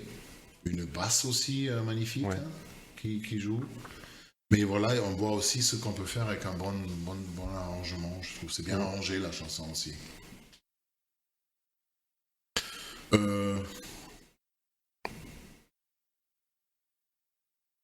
Moi, j'ai tout dit sur Slip Sliding Away. On peut passer peut-être... Est-ce que tu as quelque chose à ajouter pour Slip Sliding? Non. On passe à la deuxième que tu m'as soumise. Oui. Cher ami, monsieur alternatif. Donc, je vais te dire un truc sur la chanson. Donc, René et Georgette Magritte, with their talk after the war. Hier, je pensais, qu'est-ce qui m'a fait là? Qu'est-ce que c'est ce talk? Mais pourquoi? Hier que je l'ai écouté là. Non, mais attends, j'ai dit, mais attends, c'est pas une chanson, ça, c'est un récit orchestré. Un récit orchestré. Donc, moi, je sais pas comment tu es. Moi, j'ai du mal avec des chansons en première, deuxième écoute. J'ai besoin de temps avec des chansons. Je n'arrive pas à accrocher tout de suite. Donc, malgré tout, hier, après 2-3 écoutes, je commençais à l'aimer. Et ce matin, je descends les escaliers et je me vois faire... Et je dis, ah merde, il m'a eu. Donc du coup, il m'a mis cette chanson dans l'oreille. Mais donc, tu m'as donc donné une version alternative, enregistrée récemment, avec des musiciens plutôt classiques. Ouais. Donc je crois que ça vient d'un album vraiment il y a pas longtemps. Je crois que c'est 2018. Oui, ouais. Il y a vraiment pas longtemps. D'ailleurs sa voix, elle a changé un peu. Oui. On voit que c'est un monsieur qui a 80 ans presque. Néanmoins, elle est très jolie, mais donc il existe 2 versions. Et peut-être si j'avais écouté l'original, j'aurais beaucoup plus compris. Parce que voilà, déjà, donc, pour rester dans le thème, ceci n'est pas une chanson. René Magritte, j'ai écouté les paroles. Donc, déjà, voilà, c'est orchestré. La version originale, elle est beaucoup plus typiquement Paul Simon au niveau de. Et du coup, dans la version originale, il y a du doo-wop. Doo-wop, chalalala. qui m'aurait fait comprendre beaucoup plus de quoi il parle. Parce que il commence à chanter René Georgette, le chien après la guerre. D'ailleurs, il chante en français quand même, hein. Après la guerre, il dit à un moment. Tu as remarqué ça? Non. Si, à un moment, il chante après la guerre. Et je dis, bon, d'accord, ok, j'écoute ça. Donc, c'est pas une. J'arrive pas encore trop à capter la mélodie. Et d'un coup, il parle des pingouins. Et je dis, mais pourquoi il parle des pingouins? Et je dis, ah ben, ça va être parce que Magritte, c'est un surréaliste. Donc, pourquoi pas de pingouins? Et je me suis dit, je suis sûr qu'il y a un truc avec des pingouins, parce que moi je connais la pipe et la pomme et tous ces trucs classiques de Magritte. Mais pas de pingouins. Et j'ai dit, peut-être il a fait des trucs avec des pingouins qui sont un peu moins connus. Donc je google, mais je trouve rien avec Magritte et les pingouins. Sauf la référence à la chanson, l'allusion à la chanson. Donc du coup, j'ai dit, ça peut pas être ça. Donc je regarde et bon, je commence à comprendre, je fais un peu la recherche que c'est des groupes de doo-wop des années 50. 50, ouais. Et donc ce sont tous des noms des orioles, des pingouins, des penguins et d'autres. Je les ai marqués quelque part, je trouve plus, c'est pas grave. Donc non, c'est pas du tout Magritte et je suis même pas. Je n'ai pas compris à quel point cette chanson, est-ce qu'il y a un vrai côté biographique ou pas. J'ai presque des doutes. Parce qu'apparemment, c'est basé sur une photo. Oui, c'est ça. Ou sur deux. Il existe deux photos de René et Georgette Magritte avec un chien et avec une petite différence de temps entre les deux. Deux fois la même photo. Après, je n'ai pas vraiment compris, est-ce que René Magritte et Georgette Magritte étaient des fans de doo-wop, peut-être? Je pense pas, en fait. Je pense que l'idée est venue de la légende en dessous d'une photo dans un livre d'art. D'accord. Et qui vraiment donne le titre à la chanson. Cette légende sous la photo. Et qu'après, Paul Simon se raconte une histoire surréaliste.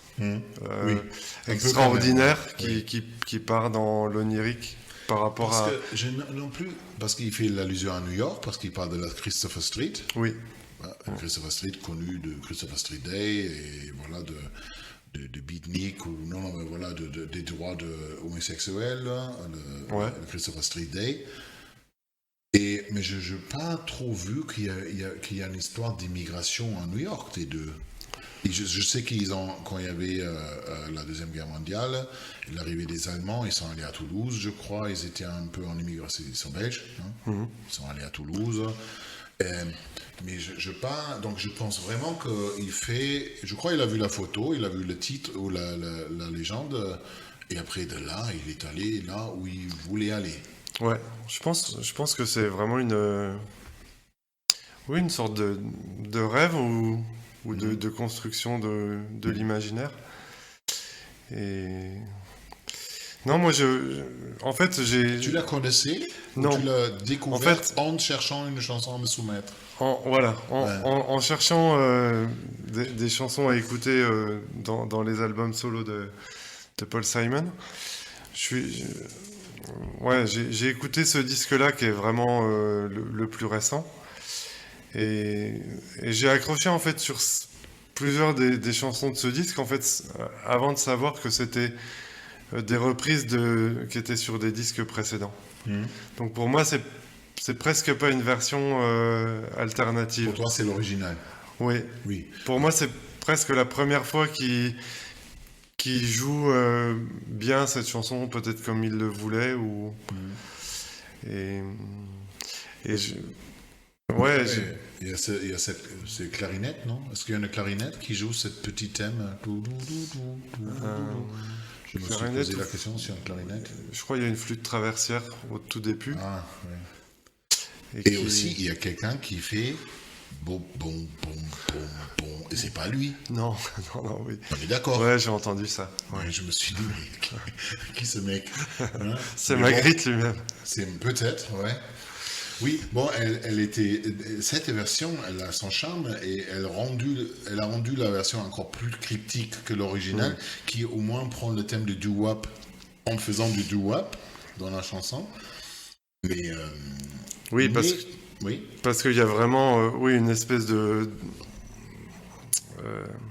j'allais dire de confrontation, non, d'espèce de collision entre Magritte et sa femme, et puis les groupes de doo-wop que Paul Simon certainement écoutait lui quand il était jeune. Donc je pense qu'il a télescopé deux choses complètement différentes pour les coller. C'est là où en fait je me suis vraiment dit qu'il avait une forme de surréalisme ou de liberté peut-être aussi. De forme de collage dans beaucoup de ses chansons en fait. La chanson même, elle est de 1980 quelques, 3 peut-être. Ouais. D'un album qui s'appelle Hearts and Bones, qui n'était pas un gros succès. Non. Et justement, apparemment, ce non-succès, il a créé une petite crise en lui, si j'ai bien compris, et qui après est devenu Graceland. C'est l'album après. Oui. Mais voilà, ça aussi, c'est une chanson, je pense, pas très connue, à part des adeptes. Donc moi, voilà, comme toi, je l'ai découverte là, grâce à ce moment-là, voilà, pas avant. Néanmoins, en 24 heures, j'ai changé déjà mon avis. Ouais. Au début, je me suis dit, qu'est-ce qu'il me fait là? Ouais. Et là, aujourd'hui, je réécoutais un peu et ça m'a fait plaisir quand même. Hein. Elle a un charme. Ouais. Il faut se laisser aller, par contre. Ouais, je l'avais prise de cet album aussi pour le son de la guitare électrique qu'on entend de temps en temps. Et j'aime bien en fait aussi cette espèce d'évocation comme ça qui est possible par la musique classique. Où on a cette atmosphère qui plane, où il n'y a pas un rythme très, très marqué. Oui, voilà, c'est... Alors, je pourrais pas citer un musicien classique auquel ça ferait référence particulièrement, mais... Peut-être Ralph Vaughan Williams. Que je ne connais pas. Bon, je vais en mettre un morceau dans ma playlist. Non, je pensais peut-être... un peu impressionniste. Ouais, je pensais à Debussy en fait, oui, mais voilà. sans être trop spécifiquement Debussiste. Je suis débutiste. Êtes-vous débutiste, monsieur? Comme tout le monde, pas du tout. Oui. Ah, mais voilà, une chanson de charme et une découverte. Voilà, la découverte de cet épisode-là. Ouais, oui, il y avait aussi l'idée de prendre un morceau qui soit plus récent, plus contemporain, pour voir de quoi il était encore capable. Ouais. Bon, après, c'est pas l'écriture, mais au moins l'arrangement. Est-ce que nous passons à la dernière A Boy in the Bubble. Donc la dernière que je t'ai soumise, c'est la numéro 1. À mon avis, le démarrage de Graceland. Oui, c'est Boy in the Bubble. Où sont mes notes là-dessus, cher ami? Tu n'as plus de notes. Spotify, You Can Call Me Al. Ça doit être vers la fin.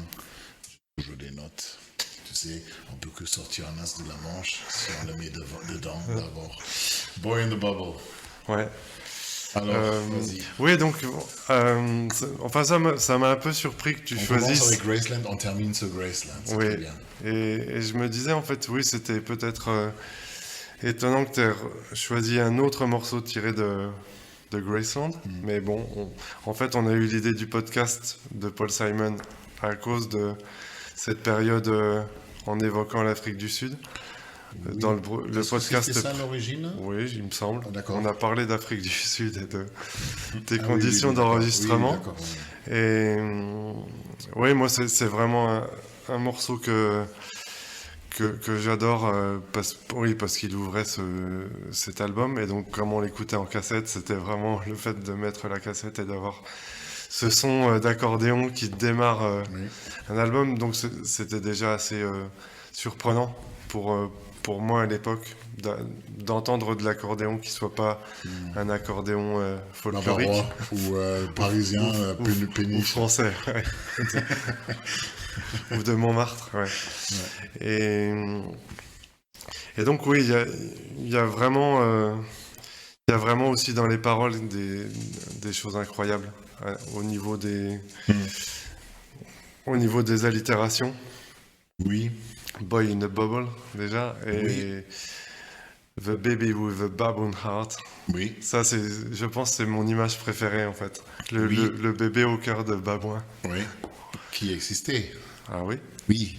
Ah, Là, je fais la recherche et je suis dans une embrouille d'interprétation là-dessus. Mais oui, voilà, mais moi c'est pareil déjà, parce que tu dis l'accordion, moi j'ai écrit sur mes notes, c'est marqué là, quel démarrage, point d'exclamation. Voilà, et chez moi c'est pas que l'accordion, c'est surtout ce tom sur la 3 qui te donne presque l'impression que c'est décalé, parce qu'on n'a pas l'habitude d'avoir 1, 2, paf, 1, 2, paf, 4. Donc, de mettre juste ce tom sur la 3, c'est inhabituel, je dirais.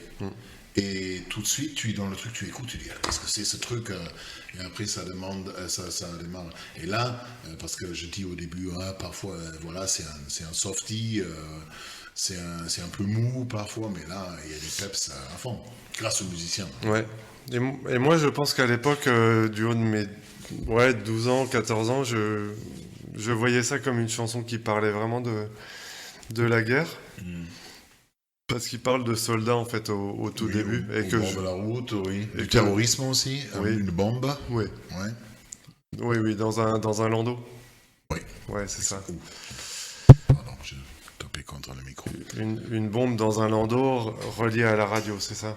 Ouais, c'est quelque chose de ce type-là. Donc il y a ça, et là aussi quand même claire référence à l'Afrique. Dry wind in the desert, donc the desert sand falling on the children, donc même un peu de description de l'Afrique contemporaine, donc voilà, un peu de souffrance d'enfants. Mais un côté encore quand même aussi un côté parole qui est difficile à voir là-dedans, justement le boy in the bubble and the baby with the baboon heart. Et tu as raison, il fait des choses parfois qui sont carrément, c'est presque du rap. Oui. Là, en fait, ça, il confie qu'il a eu beaucoup de mal en fait à placer des paroles sur les enregistrements qu'il avait réalisés en Afrique du Sud. Mais du coup, ça donne quelque chose qui est vraiment intéressant et qui est encore plus haché, plus coupé. Aussi, donc le mot collage, pour revenir. D'ailleurs, si je me souviens bien, je ne suis pas trop dans les détails, la vidéo et aussi marche, je ne sais pas si tu l'as déjà vu, elle marche aussi avec un fort côté collage, ce qui va bien avec la chanson. Mais il y a un côté espoir aussi dans sa chanson. Il y a un côté, et j'avais envie de l'interpréter aussi par rapport à l'Afrique du Sud. On parle quand même d'une Afrique du Sud de l'apartheid, toujours, en 86. Et donc je me suis dit, bon, il y a quand même des townships de l'apartheid, c'est encore pré-Mandela, il est encore en prison. Mais après, c'est cette idée de long distance call. Allez, voilà, c'est loin, mais voilà, il y a des choses qui arrivent. C'est long distance call, un appel de loin. Les distant constellation dying in the corner of the sky. Don't cry, baby, don't cry. Donc ne pleure pas, bébé. Days of miracles and wonders, les jours des miracles. Oui. Donc, ça m'a beaucoup plu cette distant constellation. Donc les constellations d'étoiles dans le ciel, qui sont déjà morts. Oui. On voit les étoiles qui ne sont plus là, en vérité. Donc là aussi, quelque chose qui s'éteint, peut-être, tu vois, j'ai envie de... En parlant de l'apartheid, quelque chose qui s'éteint déjà, sans avoir la confirmation. Mais c'est aussi la période du progrès. Donc, et à l'époque, il existait à la fois un boy in the bubble, donc un enfant qui ne pouvait que survivre dans une bulle, Oui, ouais. et un bébé, Baby Faye, je fais la recherche, qui avait le cœur d'un babouin, on dit en Ouais, français. babouin. Babouin. Ouais. Pardon. Les choses impossibles sont possibles, mais pas vraiment, parce que le Boy in the Bubble est mort. Et quand il a écrit cette chanson, à la fois Boy in the Bubble et le bébé avec le cœur de babouin, était déjà mort. Ouais. Et du coup, je me suis dit, comment je dois l'interpréter? Oui, it's Days of Miracles and Wonders. Il y a du progrès, il y a des miracles qu'on fait. Mais est-ce qu'il a toujours une vue positive sur le progrès aussi? Si cette idée des choses artificielles qui n'ont pas forcément fonctionné. Hein, donc, je ne sais pas si Non, c'est... moi, je vois, oui, une certaine amertume, en fait, dans cette vision qu'il a des choses qui Parce évoluent, qu'il y a en des fait. lasers dans la jungle, Oui. il y a des enfants dans les bulles, il y a des enfants qui ont un cœur de babouin, et tout ça, c'est vrai, mais ça se termine, c'est pas un succès. Donc, il dit, on est dans la période des miracles. Est-ce que miracle et wonders, tu le traduirais autrement, miracle et wonder? Donc voilà, Non, des miracle choses étonnantes, des merveilles. des merveilles, mais pas tout quand même. Et donc il reste un côté négatif là-dessus. Oui, moi, en fait, je comprenais ça, en fait. Medicine is magical, and magical is art. Oui. En fait, c'est cette espèce d'équivalence là qui me fait dire en fait que la médecine est magique. En fait, il pense vraiment que. Est-ce que la musique est la médecine? Est-ce que la musique est la médecine là-dedans? Est-ce que c'est par l'art, par la collaboration qu'on arrive aussi à faire des choses? Parce qu'il faut quand même parler d'un truc à l'époque. C'était pas forcément vu positivement par tout le monde d'aller en Afrique du Sud pour enregistrer, parce qu'il y avait un boycott de l'Afrique du Sud à l'époque. On en a parlé à l'épisode dernier. Mais donc voilà, est-ce qu'il y a aussi le message? Non, mais attends. Music is medicine. Medicine is magical. Magical is art. Est-ce que il faut aussi voir que cette collaboration culturelle est un remède? Non, je pense en fait je pense que ces espèces de prouesses ou de progrès technologiques, en fait, il prend vraiment du recul et de la distance. Peut-être par rapport à ce qu'il voit en Afrique. Oui. Et que... Ah oui, genre nous on met un enfant dans une bulle et on arrive à mettre des cœurs dans des bébés. Et du coup, ici, il y a totalement autre priorité. Il y a déjà en fait une conception du monde entre Occident et Afrique un écart.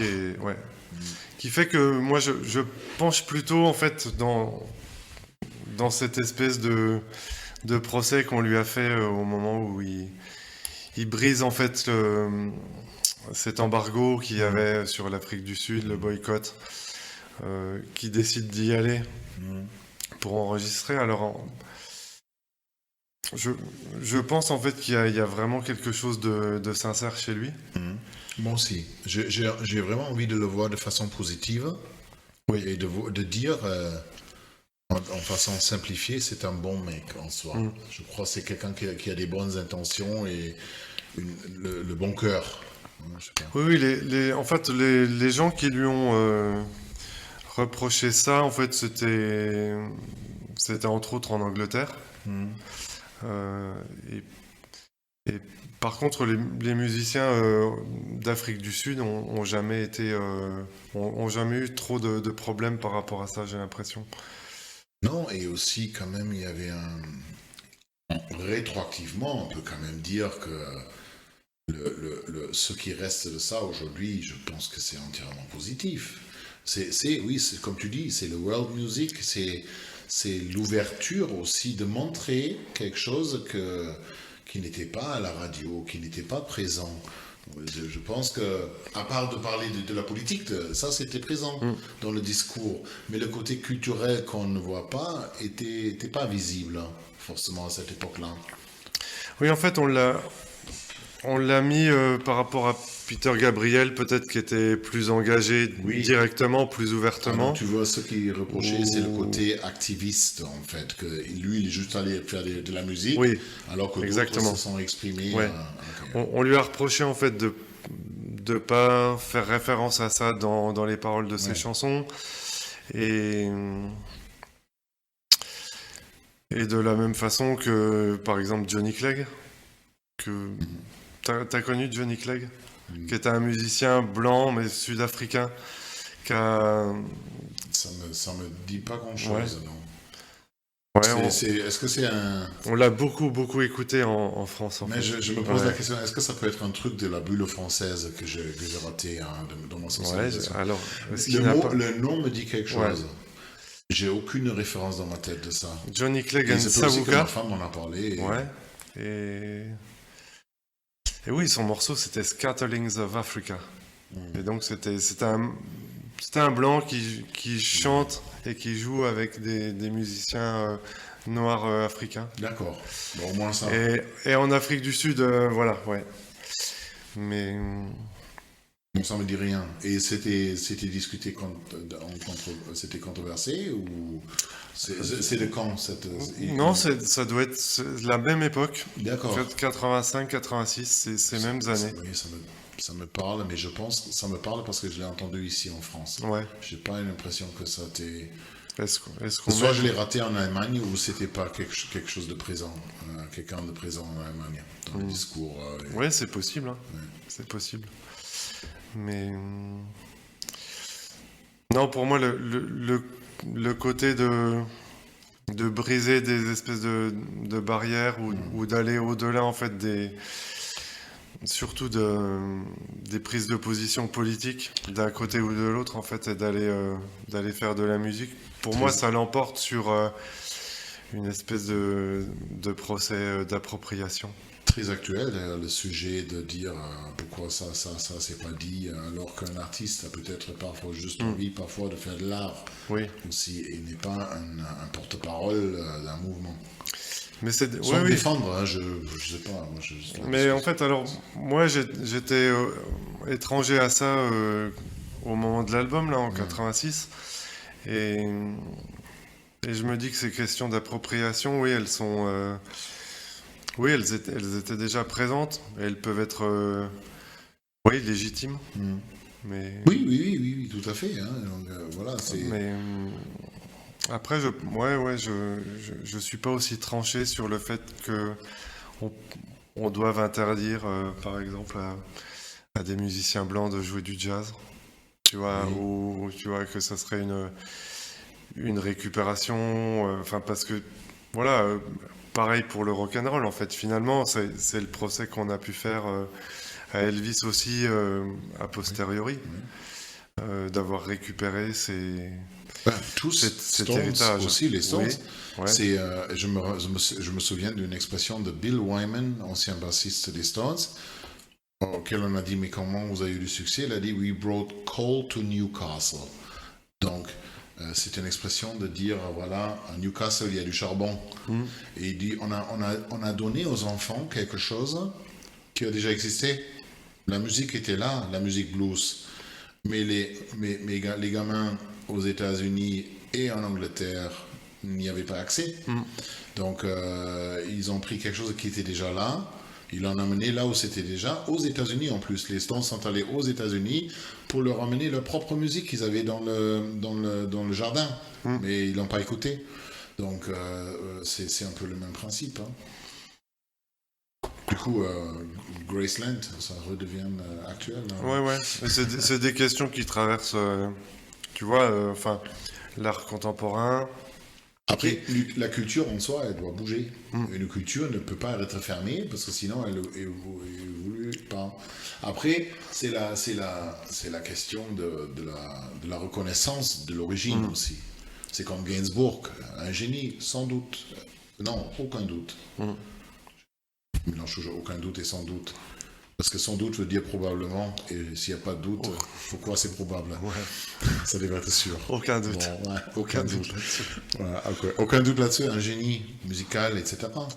Mais après, lui aussi s'est servi dans le registre africain un peu, sans forcément toujours dire où il s'est servi quand même. Hein. Donc là, il y a aussi, et c'est toujours là le problème aussi.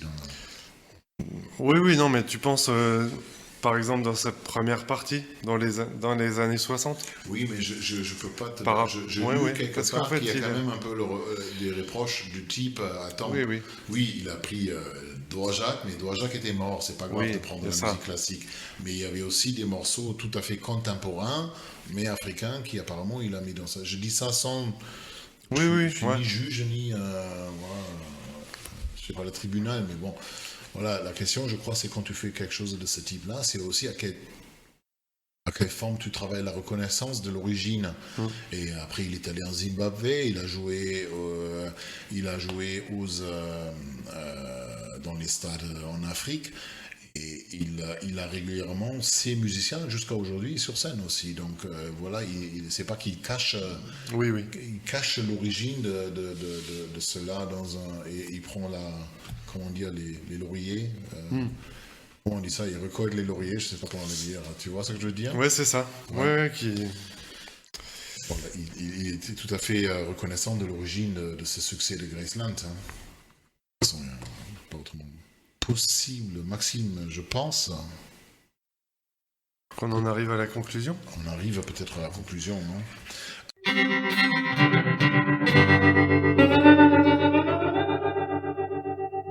Si tu devais être sur une île déserte et emporter... sur une île déserte. Une des 5... Je rappelle donc qu'on a 5 chansons, 5 chansons à morceaux à mener sur l'île déserte. De la partie de Springsteen, Maxime a maintenant donc sur son île Dancing in the Dark pour pas perdre le moral, c'est ça? Oui, c'est ça. Moi, je Tunnel of Love pour un peu la même raison, pour avoir un peu les souvenirs de l'enfance. Parce que quand notre cher ami Gilles nous a parlé du podcast, il a dit quoi? Tunnel of Love. Voilà, il a un peu critiqué mon choix de Tunnel of Love. Non, mais voilà, il faut voir ça dans un contexte global. Alors, laquelle tu mènes là sur ton île? Est-ce que je mets une chanson de Paul Simon dans ma pochette? Oui. Vu qu'il y a encore 4 places de libre, je dirais que oui. Hein. Tu peux la jeter plus tard. Alors, je vais pas faire comme avec Springsteen et mettre la plus populaire. Je vais pas mettre You Can Call Me Al quand même. Je me demande si je mettrais pas 50 Ways to Leave Your Lover, parce que ça serait pour la batterie. Même si Tunnel of Love... Donc, Tunnel of Love, c'est déjà très upbeat, très joyeux. Ouais. Donc, je pourrais mettre Boy in the Bubble, mais il faut que j'équilibre un peu mon choix. Donc, moi, j'ai envie aussi de prendre quelque chose de plus soft. Et... Oui. Moi, je sais ce que tu vas choisir. Tu es sûr? Je suis... Non. Non. Non? Non. Ah. Je suis entre, figure-toi, Slip Sliding Away. Oui. Et René et Georgette Magritte, With the Dog After the War, parce qu'il faut aussi que je vais passer un peu de temps sur cette île-là. Ouais. Donc il me faut peut-être un morceau qui m'est encore un peu à découvrir, à écouter plusieurs fois. Slip Sliding Away.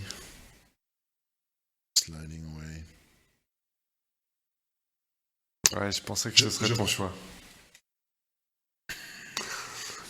Et toi, c'est décidé, 50 Ways? Oui, allez. Allez, toi, c'est 50 Ways, et moi, allez, soyons fous. René et Georgette Magritte, With their dog, After the War. Juste pour avoir des jours où je dis, je vais écouter une chanson que je n'ai pas déjà entendue 150 fois dans ma vie, et plus. De toute façon, je peux toujours la virer plus tard. Et au pire, on m'a reparlé de Art. Garfunkel et Simon, Paul Simon. Oui. Et j'en mets une des deux là sur le truc. Ouais, il y a un autre podcast à faire sur Simon Et un Garfunkel. autre podcast à faire sur Simon et Garfunkel. Mais donc notre prochain podcast portera sur un artiste, un groupe anglais. Soit il faut qu'on aille plus tôt un peu pour ne pas reparler de l'Afrique du Sud, Ouais. ou plus tard. Donc je pensais éventuellement Oasis. Je pensais peut-être à The Smith. Hein? À The Smith. The Smith. Ouais. Oui, là tu vas peut-être m'apprendre plus que je sais, je connais. Oui, ça te tente, The Smith? Ah oui. Allez. Allez, The on Smith. l'arrête. Bon, merci Maxime pour la découverte de René et Georgette Magritte with the Dog After the War. Oui. Merci pour cet entretien. Sleep sliding away. On va maintenant slip sliding à la maison. Moi, je vais slip slider à la maison, peut-être. Oui. Oui, À 7 heures. à cette heure-là, Nocturne. nocturne. Ben merci Merci Daniel. et à la prochaine. Bye bye. Bye bye.